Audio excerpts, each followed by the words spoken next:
In this next video, we're going to look at creating an Excel table. It's very similar to the auto filter command, but it's much more powerful. It's more commonly used. When you're looking at our data here, once again, we're in the sheet called Excel table. We have this row number 4, our header row, which are also our field names. It's the key component of any table, are the field names. And those field names describe the information or the data in the various columns. So client name, in this whole column, we're going to have our various clients. Address, our various addresses. Phones, phone numbers. So once again, the key component of any table are the field names. They allow us to sort our table and also to filter our table. Let's just select only a few records. Now, I'm going to show you a couple of different ways of creating an Excel table. Many times what I will do is I'll position my cursor directly beneath one of my field names, and I'll go Control T. Now this is a shortcut. Control T, I'll get a box. It'll ask me if my table has headers. Also, what is the range for my table? So that's a very quick way of creating an Excel table. That's one way. Still another way, I can click in that same area in B5, or really anywhere directly beneath my field names. Click on Insert, and then click on Table.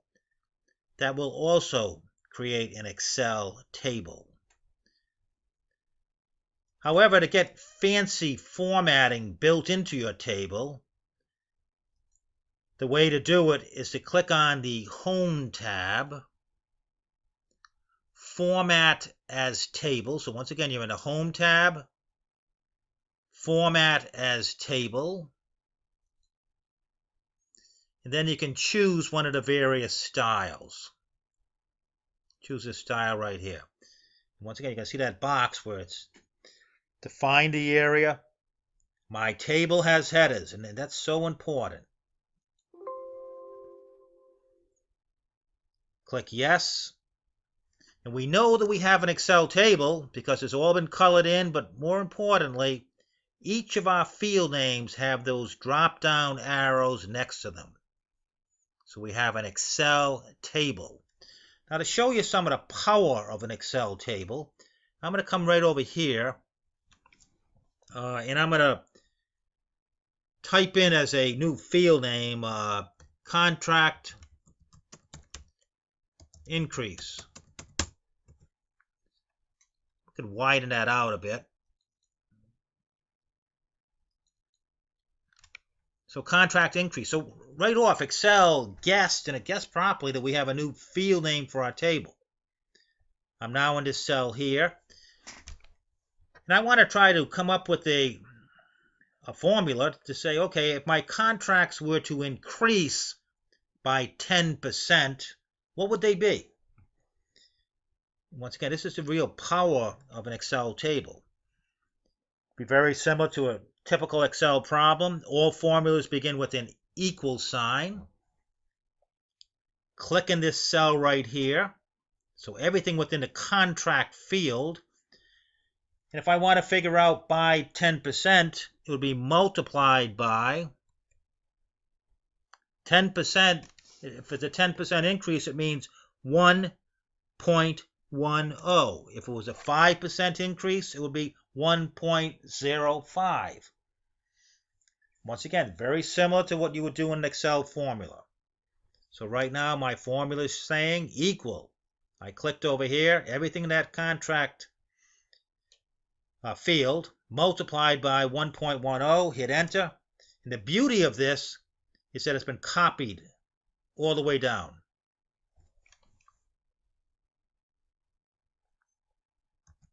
And if you were to click actually within any of the cells, it will tell you what that formula is. It's contract multiplied by 1.10, which is a 10% increase.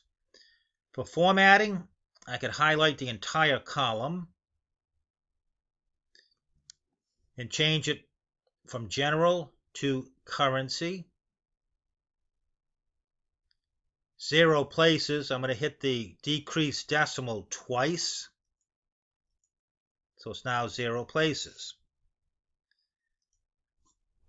Now a beauty of tables is we can get basically subtotals, or we can get a total row for our entire table.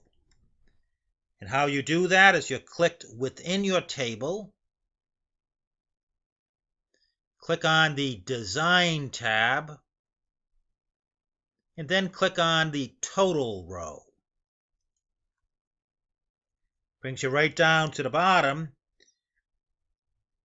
and total has been inserted here, and we have a number, 117,002. But if we were to click there, we see that there is a drop-down menu. Hit my drop-down arrow, or hit the arrow, and we can see that that entire column has been summed. But the real power here is I can click over here in the next cell, drop-down arrow, click on it, and I can say, well, let's sum that entire column. Click for our dates, hit the drop-down arrow or drop-down menu, and I can say count. So it's 27 dates there. Pretty powerful. But once again, the beauty of tables is that we can filter or just select a few records. So if I go to city, click that arrow, uncheck, everything right now has all been checked. Click to select all, everything has now been unchecked. And if I just want Egan, click here, click OK, and we just have Egan selected. What you're going to notice here is you have a Y. If you kind of hover over here, it's going to be telling you it's Egan. That's what our filter was. I can go back, unchecked Egan, and click on Minneapolis. Click OK. And our subtotals have all been changed. So again, it's pretty powerful. I could also create a chart from this table. So it has tremendous power in a sense that it's very easy to change your selections. And it's not static. You can add additional records. So we filtered by Minneapolis. We have our totals. If we want to, we can go up and we can remove that filter. Come up here to the Y. Clear filter from city. Uncheck my total row.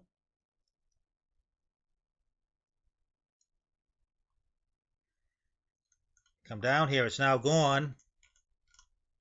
And if I want to bring this data back to its original state, the easiest way of doing it is still clicking within here, clicking within your table, making sure you have design, and then come over here and click on Convert to Range. Do you want to convert the table to its normal range? In other words, the way how it had looked like before we made it into a table. Click Yes. And our table is back to its original state. Thank you.